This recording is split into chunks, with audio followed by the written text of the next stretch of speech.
Alhamdulillahi Rabbil Alamin. Allahumma salli wa sallim wa barik ala Sayyidina Muhammadin wa ala alihi wa sahbihi ajma'in. Qala Allah Ta'ala fil Qur'anil Karim, a'udzu billahi minasy syaithanir rajim. Bismillahirrahmanirrahim. Ya ayyuhalladzina amanu taqullaha haqqa tuqatih wa la tamutunna illa wa antum muslimun. Shadaqallahul adzim. Amma ba'du. Alhamdulillah, alangkah indahnya jika pada kesempatan pagi hari ini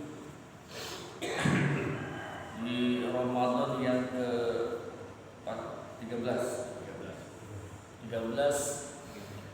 kita bersyukur kehadirat Allah Subhanahu wa taala karena Allah masih melimpahkan kepada kita nikmat yang luar biasa sehingga pada kesempatan subuh hari ini kita mampu melangkahkan kaki kita ke Masjid Nurul Yakin ini. Mudah-mudahan berkumpulnya kita di sini mendapatkan cucuran rahmat dan berkah dari Allah Subhanahu wa taala. Dan mudah-mudahan pahala puasa yang kita lakukan dan ibadah-ibadah yang kita lakukan di bulan suci Ramadan ini diterima oleh Allah Subhanahu wa taala. Amin. Dan kita sebelum mulai kita bacakan suratul Fatihah. Mudah-mudahan Allah Subhanahu wa taala sehatkan badan kita, mudahkan urusan kita, mudah-mudahan keluarga kita, anak-anak kita menjadi anak-anak yang soleh dan solehah. Mudah-mudahan kita semua ketika nanti berpulang menghadap Allah, kita semua berpulang dalam keadaan husnul khatimah. Al-Hadihi al-Fatihah. Alhamdulillahi rabbil alamin. Iyyaka na'budu wa iyyaka nasta'in. Shiratal mustaqim. Shiratal ladzina an'amta 'alaihim ghairil maghdubi 'alaihim waladdallin. Salawat beserta salam tak lupa marilah kita haturkan kepada Nabi kita Muhammad sallallahu alaihi wasallam serta para sahabat dan pengikutnya yang setia sampai akhir zaman nanti. Mohon maaf nih, udah parau malam habis ceramah tarawih di Santa. Sekarang memang usia itu memang harus dibawa ini. Berpenangi dikit aja udah masuk angin. Jadi ya, jadi satpam seperti siapa?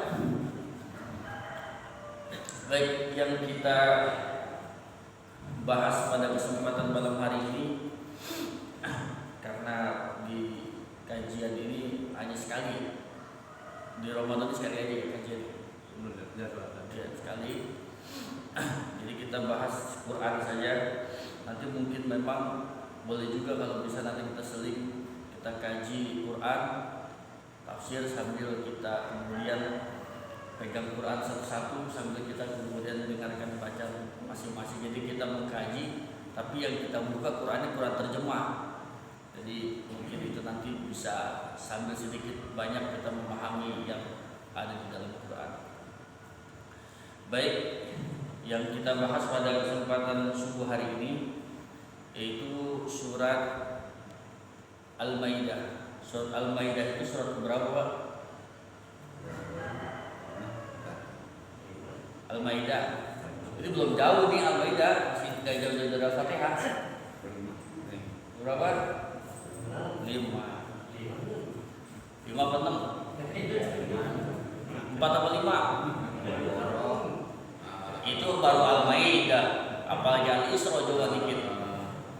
Al-Maidah surat ke yang pertama. Pertama. Fatihah. Yang kedua. Yang ketiga. Tiga.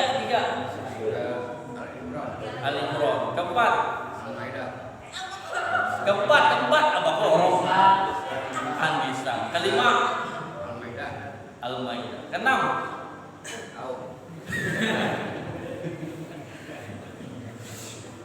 tujuh Al-A'raf. Baik, ini baru Al-Maidah. Al-Maidah surat kelima ayat yang ke-11, di mana Allah Subhanahu wa taala berfirman, "A'udzu billahi minasyaitonir rajim. Ya ayyuhalladzina amanu zkuru ni'matallahi 'alaikum in hamma qaumun ay yabsutu ilaikum aydiyahum fakaffa aydiyahum ankum wattaqullaha wa 'alallahi falyatawakkalul mu'minun. Asbabun nuzul ayat ini adalah, nah kemarin saya udah pernah kasih tahu tuh waktu kajian malam Senin kaum bapak, ada asbabun nuzul, ada asbabul wurud. Masih ingat?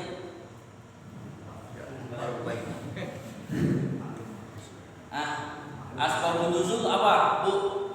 Yang bisa saya kasih hadiah dari Pak Beni. Asbabun nuzul. Sebab-sebab turunnya ayat. Jadi ayat-ayat itu ada ayat-ayat khusus kenapa ini ayat turun. Asbabul wurud, sebab-sebab turunnya hadis, adanya hadis. Jadi asbabun nuzul, sebab-sebab turunnya ayat. Nah, ayat ini berkenaan tentang seorang yang bernama Gaurah bin Haris. Gaurah bin Haris ini adalah seorang Yahudi, orang kafir yang sangat benci terhadap Rasulullah. Bahkan saking bencinya, ketika ada orang yang membayar dia buat bunuh Nabi, dia sanggup. Maka ketika Gaurah bin Haris diperintahkan untuk membunuh Rasulullah, dia lihat Rasulullah tengah beristirahat di sebuah pohon yang rindang. Lalu kemudian Gaurah bin Haris menghampiri Rasulullah SAW. Dikeluarin tuh pedangnya. Lalu kemudian pedang dihuluskan ke leher Nabi Muhammad SAW. Pedang sudah ada di leher. Gaurah kemudian bilang, "Ya Muhammad, pedang sudah ada di lehermu. Tinggal engkau dengan saya. Siapa yang akan menyelamatkanmu, Muhammad?" Agak naik dikit dari ini nggak ada minum ini, pokoknya kan.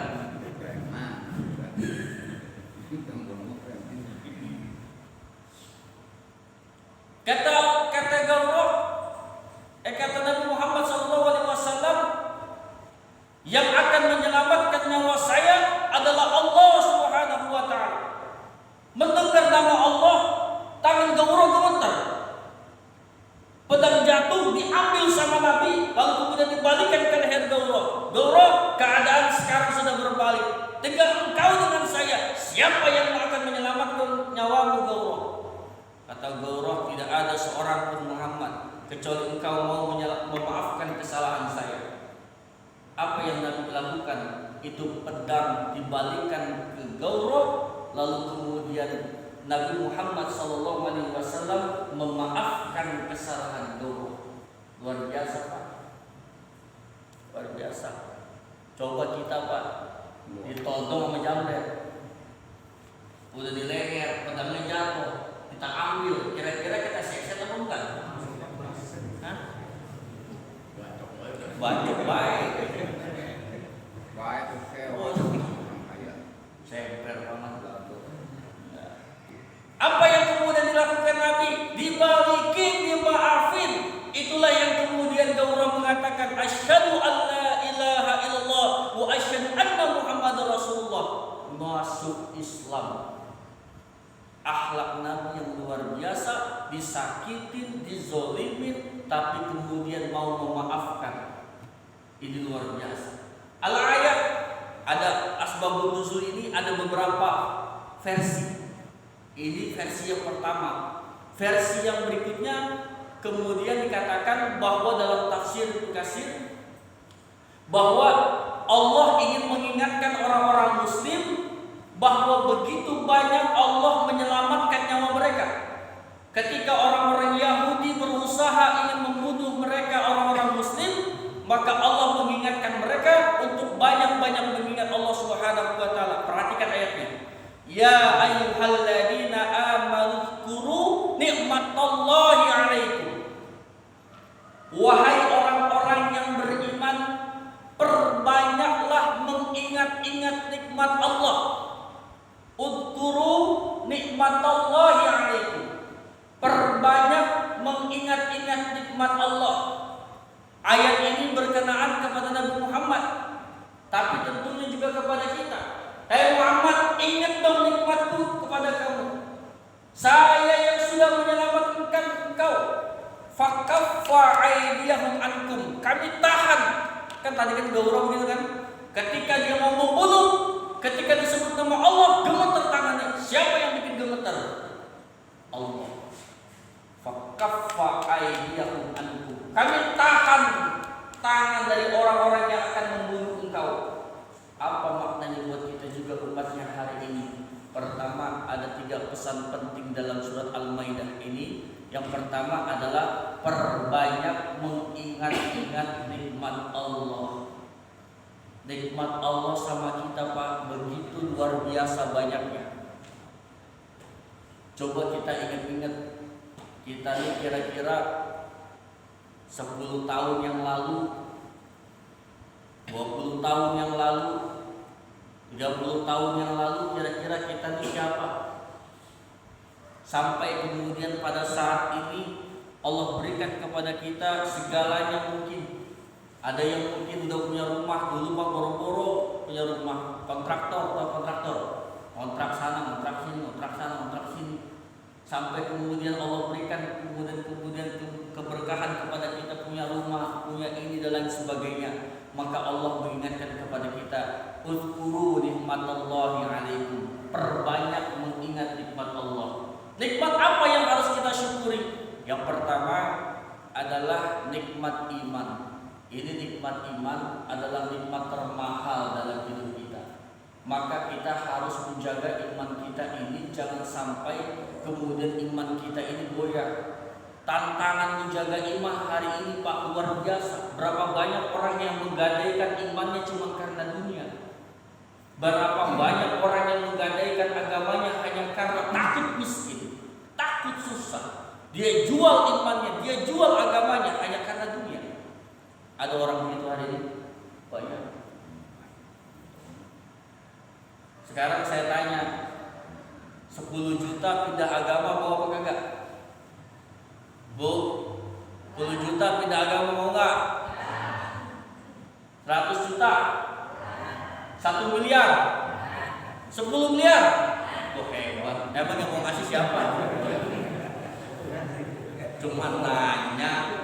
Timbang nanya tuh. Bang Hasan udah mau angkat tangan. Menjaga iman ini luar biasa. Nah, iman itu butuh bukti. Nggak cukup saya beriman ya Allah, tapi nggak ada bukti. Sama seperti orang mengakui cinta, tapi tidak ada pembuktian, masih dipertanyakan cintanya kepada dia. Iman yang pertama, nikmat iman patut kita syukuri. Yang kedua, nikmat dikabulkannya doa ini adalah merupakan satu nikmat yang juga harus kita syukuri. Allah mengatakan wa ataku min kulli ma sa'altumuhu wa in ta'uddu nikmatallahi la tuhsuha. Bapak mungkin bisa lihat nanti di rumah biasanya saya perhatiin tuh kalau habis subuh pulang ngebet Quran. Para pun saya dengar tuh kalau habis subuh pulang ngebet Quran tuh. Nah, itu surat Ibrahim ayat 34. Wa ataku min kulli ma sa'altumuhu wa in ta'uddu nikmatallahi la tuhsuha. Dan Allah telah mengabulkan apa-apa saja yang kalian minta kepada Allah. Wa in ta'uddu nikmatallahi la tuhsuha. Jika kalian berusaha menghitung-hitung nikmat Allah kepada kalian, niscaya kalian tidak akan sanggup menghitung nikmat Allah kepada kita. Nikmat dikabulkannya doa itu juga merupakan nikmat yang luar biasa. Kemalangan yang paling malang, lebih malang daripada kota Malang. Ketika kita doa kita dikacangin sama Allah. Kita punya keinginan kita tidak didengar sama Allah. Kita sudah ngangkat tangan kita, tapi tidak dikabulkan doanya oleh Allah Subhanahu wa taala. Itu lebih malang daripada kota Malang. Saya ngomong ke Pak RT, RT begini-begini, RT diem baik, kagak jawab apa-apa. Penyebabnya apa? Kira-kira doa kita tidak didengar sama Allah. Pertama, makan, minum, mendapatkan harta dari sesuatu yang diharamkan oleh Allah. Ini pertama. Ada seorang musafir di tengah perjalanan, bajunya compang-camping, rambutnya kumal, penuh dengan debu. Kemudian dia mengangkat tangannya ke langit, Ya Rabbi, Ya Rabbi, Ya Rabbi. Kata Nabi, bagaimana mungkin doanya didengar oleh Allah sementara dia makan dari sesuatu yang diharamkan oleh Allah, dia minum sesuatu yang diharamkan oleh Allah, pakaiannya, makanannya, minumannya didapatkan dari cara yang diharamkan oleh Allah Subhanahu wa taala. Tidak akan mungkin didengar oleh Allah Subhanahu wa taala. Dapat makanan, dapat harta, dapat sesuatu dari korupsi, dari nipu orang lain, mana mungkin doanya akan didengar oleh Allah Subhanahu wa taala. Itu yang pertama. Yang kedua, doanya yang mengandung unsur maksiat dan dosa. Ya Allah, kalau nanti saya dapat objekan nih, saya mau keluar remeng-remeng, menakdir dah teman-teman, seloki-seloki dah. Itu dah. Doanya mengandung unsur dosa dan maksiat, kagak bakalan didengar sama Allah. Paham ya?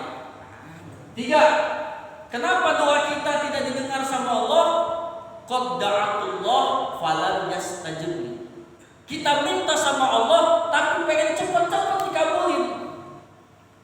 Baru doa sehari 2 hari, baru doa sebulan 2 bulan, baru doa setahun 2 tahun tidak dikabulin sama Allah, lalu kemudian udahlah kayaknya udah gak bakal dikabulin nih, pasrah aja. Nah, ini yang salah. Doa mah jangan begitu, berai terus.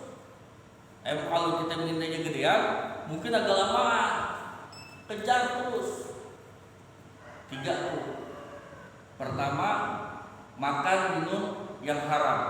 Yang kedua, doa yang mengandung dosa dan maksiat. Dan yang ketiga, minta doa tapi pengen cepat-cepat dikabulin. Yang keempat, kenapa doa kita gak didengar sama Allah? Karena kita minta doa sama Allah, minta sama Allah, tapi gak yakin dengan doa kita. Ada orang, makanya adab dalam berdoa itu tidak boleh menggunakan kalimat in syi'ta. Allahumma gfirli in syi'ta. Ya Allah, ampunin saya. Ya Allah, maafin saya. Kalau boleh, ya kalau nggak boleh nggak apa-apa. Ya Allah, bagi saya motor. Kalau boleh, ya kalau nggak boleh juga nggak apa-apa. Nah itu nggak boleh menggunakan kalimat-kalimat in syi'ta. Kalau boleh, kalau nggak boleh, ya kagak apa-apa. Ya jangan begitu doa Pak, yakin aja. Hah? Iya. Yakin aja udah, tapi tidak boleh menggunakan kalau boleh. Kalau kau kehendaki, itu adalah kalimat-kalimat yang akan membuat doa kita tidak didengar sama Allah Subhanahu wa taala. Samping banyak-banyak hal-hal lagi yang menyebabkan doa kita tidak didengar. Termasuk Ramadan ini adalah kesempatan yang luar biasa. Allah mengatakan innalis-shaim, Rasulullah mengatakan innalis-shaim inda iftarihi da'watul la turadu. Orang yang berpuasa sampai dia berbuka, doanya tidak ditolak oleh Allah Subhanahu wa taala. Ada 3 tempat di Ramadan ini waktu doa kita didengar oleh Allah. Pertama, saat sahur. Sahur itu tasaharu, sesungguhnya pada sahur itu ada barokah.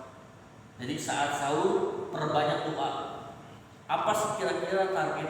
Makanya ayah saya selalu bilang, almarhum bapak saya itu selalu bilang, jadikan Ramadan itu progres kehidupan kita. Jadi jadikan Ramadan ke Ramadan, kira-kira Ramadan tahun lalu mintanya apa, sekarang udah tercapai apa belum? Kalau itu kita yakini, maka dukun paranormal kagak bakal laku. Karena dukun paranormal juga lagi pusing mau barang. Kita yakinnya sama Allah. Ramadan ini mintanya apa? Itu kemudian yang kita kejar. Terus saja. Yakin aja sama Allah. Nah, di sahur minta. Yang kedua, saat lagi berpuasa. Dan yang ketiga adalah saat menjelang berbuka. Itu adalah waktu-waktu yang mustajab, yang kalau bisa lagi saat-saat itu, kalau bisa perbanyak kemudian kita berdoa kepada Allah. Ukur aja terus. Yang pengen punya jodoh, kira ada yang pengen punya jodoh di sini? Enggak, jodoh udah ada kan ya? Ada yang mau lagi nambah? Yusuf. Gak ada nyalinya. Atau yang mungkin pengen punya apalah segala macam, ada yang keinginan, hajat terus. Termasuk Pak, termasuk Bu, minta kita dimasukkan ke dalam surga atau mati dalam keadaan husnul khotimah, itu kudu diminta. Bahkan ada doa yang diajarkan dalam surat Yusuf, kemudian ya Allah, matikan kami dalam keadaan muslim, walhiqni bisolihin, dan kumpulkan saya bersama dengan orang-orang soleh. Minta masuk surga, minta dimatikan dalam keadaan husnul khotimah, itu adalah doa-doa yang harus kita minta kepada Allah. Kita nggak pernah minta sih matinya husnul khotimah. Kita nggak pernah minta masuk surga. Kata Allah kayaknya nggak butuh. Jangan minta. Jangan cuma minta dunia doang. Ya kan? Karena kita hidup kan cuma urusan dunia doang, termati juga. Gitu. Itu yang kedua. Yang ketiga, nikmat yang harus kita syukuri adalah nikmat yang tidak boleh kemudian kita lewati, adalah nikmatnya waktu sehat dan waktu luang. Ini nikmat yang seringkali orang lalai daripadanya. Orang waktu sehat lalai. Berapa banyak orang yang badannya sehat, fisiknya sehat, kagak penyakitan, tapi sibuk untuk urusan dunia. Kagak ada waktu buat ibadah, kagak ada waktu mempersiapkan bekal untuk pulang menghadap Allah. Ada orang begitu. Ada lagi orang waktunya luang, banyak waktunya, tapi badannya sakit, stroke. Banyak orang yang kemudian tidak bisa ngapa-ngapain, waktunya luang, tapi badannya sakit. Maka kita minta kepada Allah, mumpung kita dikasih sehat, mumpung kita ada waktu kesempatan yang diberikan sama Allah, perbanyak gunakan buat untuk bekal pulang.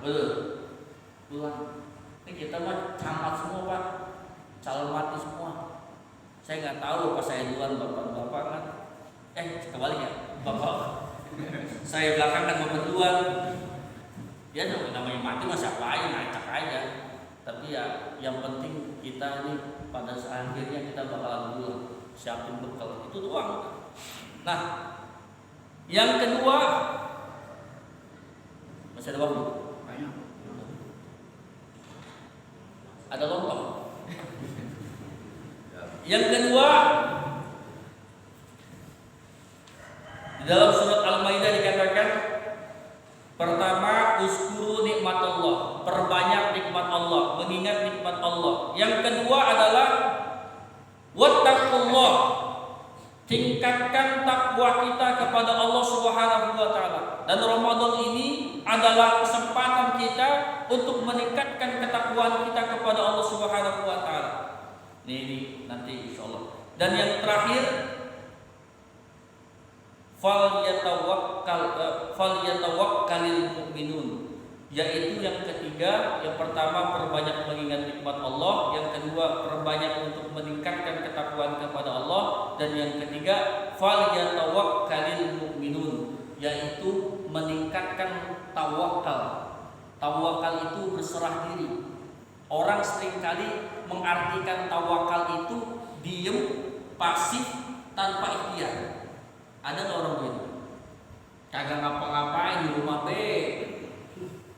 berharap hujan turun dari langit PRT. Kita yang udah kerja mati-matian aja belum tentu berhasil, apalagi yang duduk manis. Betul, ada orang begitu. Ada. Tahu sini mah enggak ya, semua ikhtiar semuanya. Udah passive income semua orang di sini makanya. Kita. Maka ketika kemudian ada seorang datang ke masjid bawa unta, kata Nabi, "Tuan, kau datang ke sini naik apa?" "Naik unta ya Rasul." "Itu unta udah diikat apa belum?" "Belum ya Rasul." "Kenapa nggak diikat?" "Saya sudah tawakal kepada Allah. Saya sudah pasrah kepada Allah." Kata Nabi, "Salah. Ikat dulu tuh unta, baru kau tawakal kepada Allah. Kalau itu unta sudah diikat, untanya hilang juga, tawakalmu benar.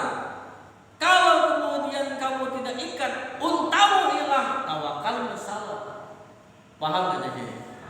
Artinya Allah melihat ikhtiar kita, hasil mah urusan Allah.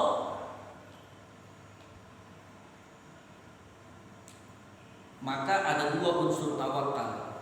Yang pertama, yakin dengan ikhtiar kita yang maksimal Allah bakal menolong kita.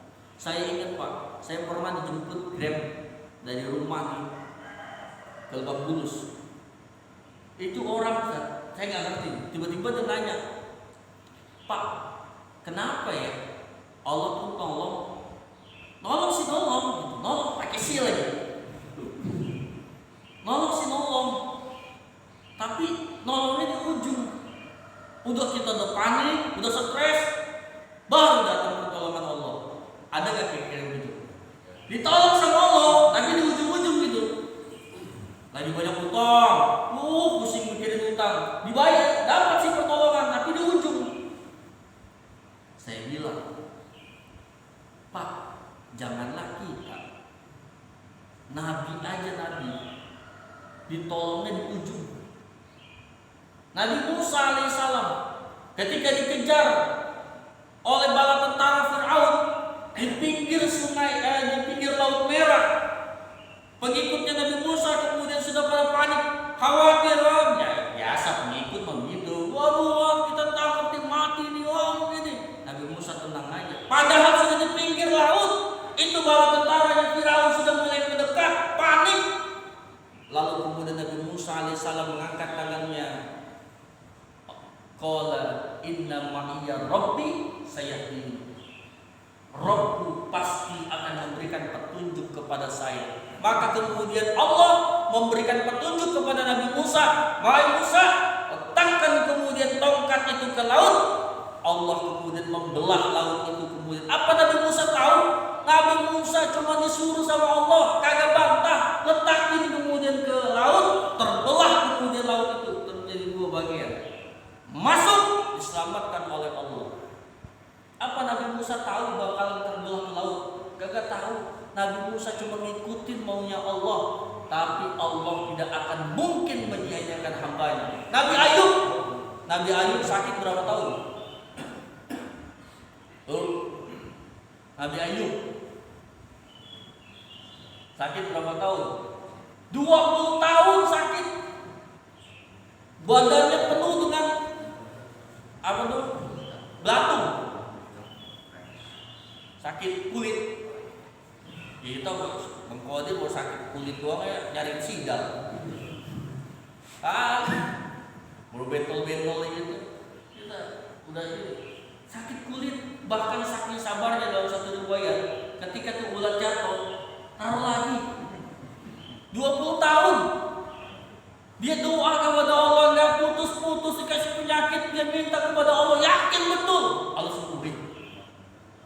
Nabi Zakaria, Nabi sudahlah tua, tulangnya sudah mulai rapuh, istrinya mandul, menepos pula, minta diberikan keturunan. Secara logika kagak mungkin, tapi apa yang tidak mungkin buat Allah, Allah kasih. Apa maknanya buat kita? Kita mati bang ikhtiar doang.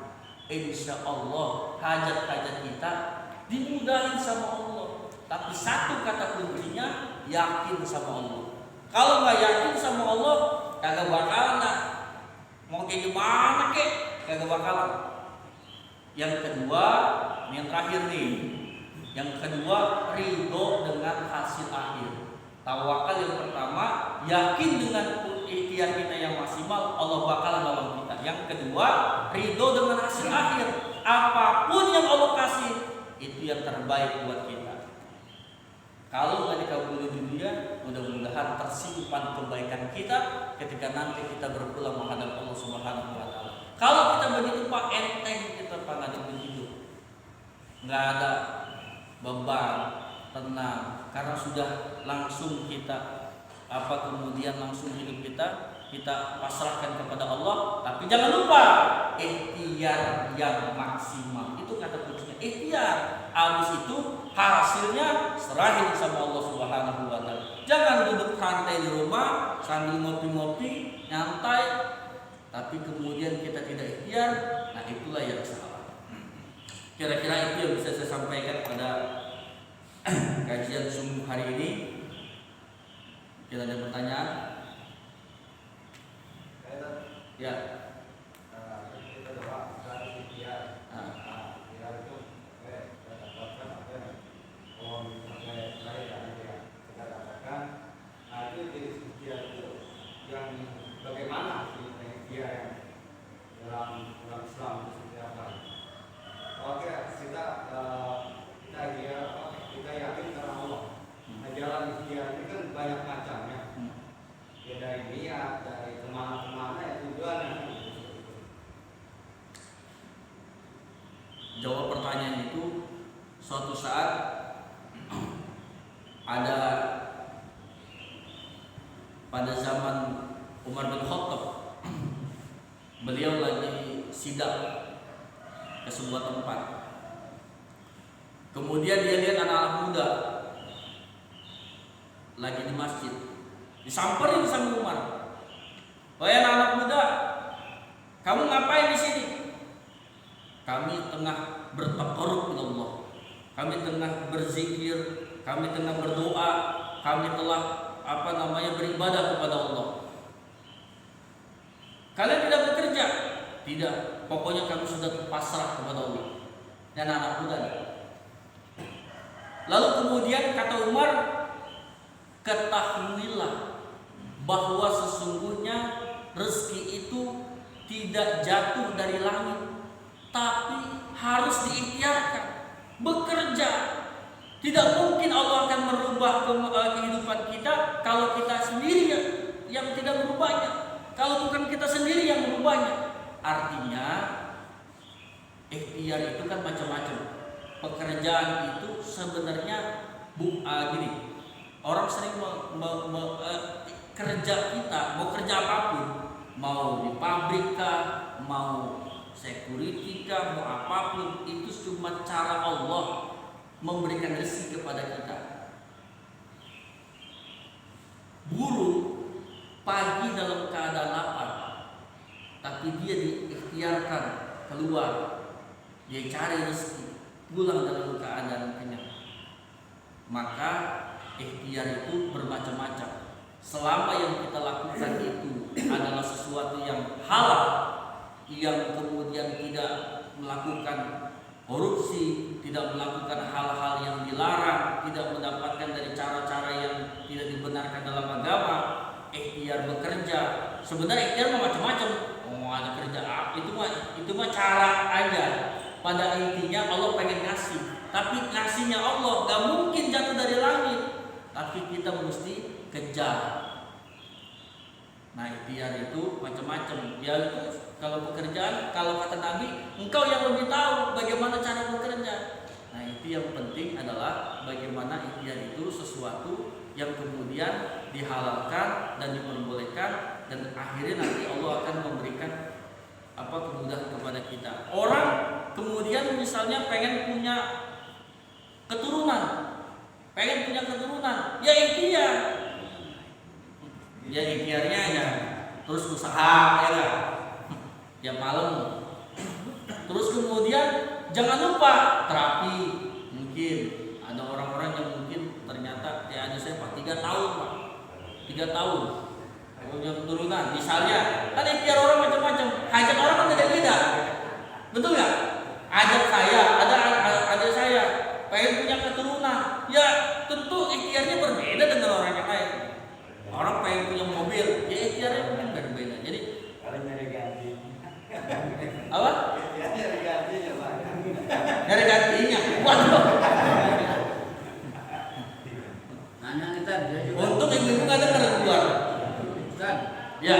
nanya nih Nah, tentang ikhtiar ya. nah. Ya kan Ustaz juga tahu seperti saya kan beberapa bulan dan beberapa tahun ini nggak bisa ikhtiar keliaran jauh dari rumah. Tapi dalam keadaan sambil menjaga rumah dan keluarga, karena kita masih butuh duit, ya kan tak, kita juga mungkin sering melihat, ya itu kegiatan saya, ikhtiar saya seperti nyeblok-nyeblokin pohonan untuk mendapatkan rezeki, kebutuhan saya, apakah itu juga termasuk ikhtiar? Terima kasih. Ya. Yang pertama kita doakan mudah-mudahan Ibu Mulyana ya. Ibu siapa istri namanya? Mulyana. Ya Mulyana, mudah-mudahan Allah berikan kesembuhan dan keluarganya diberikan kesabaran. Yang pertama, hidup itu tidak selamanya sehat. Kadang-kadang kita juga diuji dengan sakit. Betul kan? Gak ada orang yang sempurna, ada orang yang sehat, ada orang yang sakit, ada orang kaya, ada orang yang miskin, semuanya. Yang pertama, selama kita sabar dalam menghadapi ujian yang Allah berikan kepada kita, walanabluwannakum bisyai'in minal khaufi wal ju'i wa naqsin minal amwali wal anfusi was samar wa basyyiris sabirin alladzina idza asabatkum musibah qalu inna lillahi wa inna ilaihi raji'un.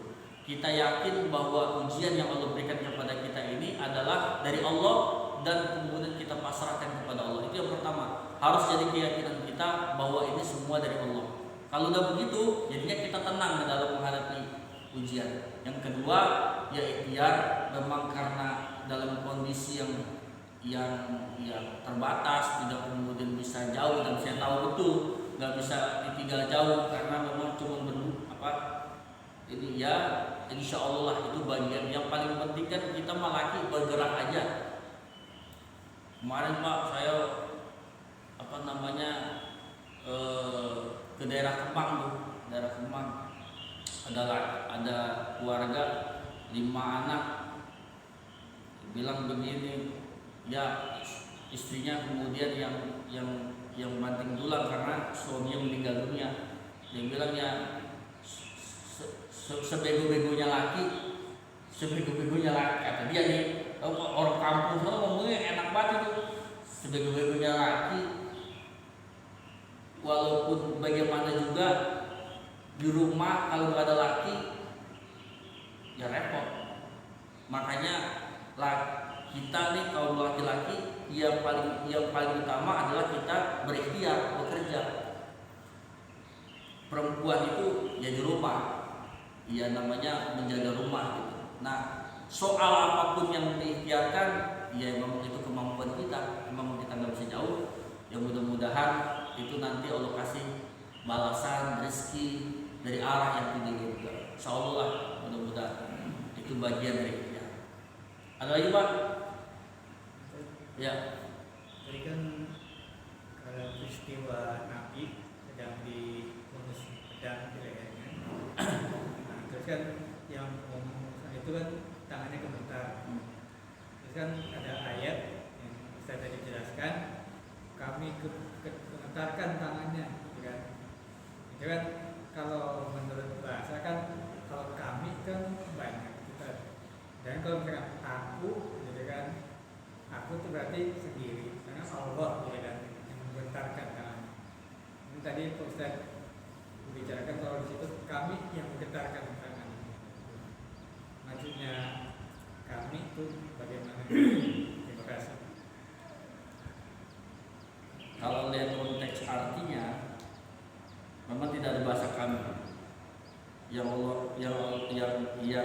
yang disampaikan di dalam ayat ini, ketika suatu kaum berhendak menyerangmu dengan tangannya, lalu Allah menahan tangan mereka dari kamu.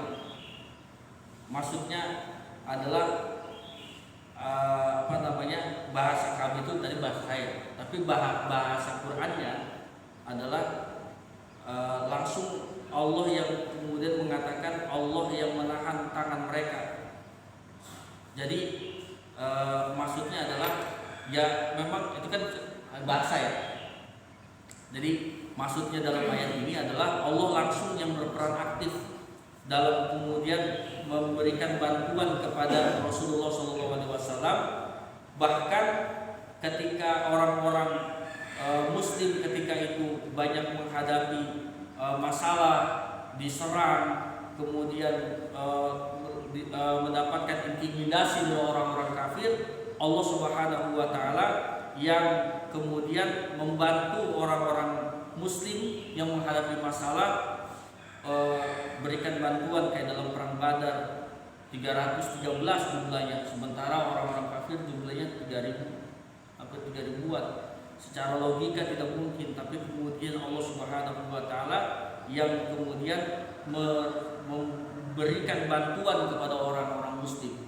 Jadi yang dimaksud di sini adalah Allah langsung yang kemudian turun aktif memberikan bantuan kepada Rasulullah SAW. Jadi bahasa tadi mungkin ada ini, yang dimaksud di sini adalah langsung Allah Subhanahu wa taala yang memberikan bantuan kepada orang Muslim. Kira-kira itu yang bisa kita sampaikan. Mari kita bacakan suratul Fatihah sekali lagi. Mudah-mudahan segala hajat dan keinginan kita dikabulkan oleh Allah Subhanahu wa taala. Mudah-mudahan yang sakit disembuhkan, yang kemudian punya keinginannya dikabulkan oleh Allah Subhanahu wa taala, dan mudah-mudahan anak dan keturunan kita menjadi keturunan yang soleh dan solehah, dan kemudian kita semua bisa berpulang menghadap Allah dalam keadaan husnul khatimah. Ala hadhihi al-Fatihah. Alhamdulillah. Iyyaka na'budu wa iyyaka nasta'in. Shiratal ladzina an'amta 'alaihim ghairil maghdubi 'alaihim waladdallin.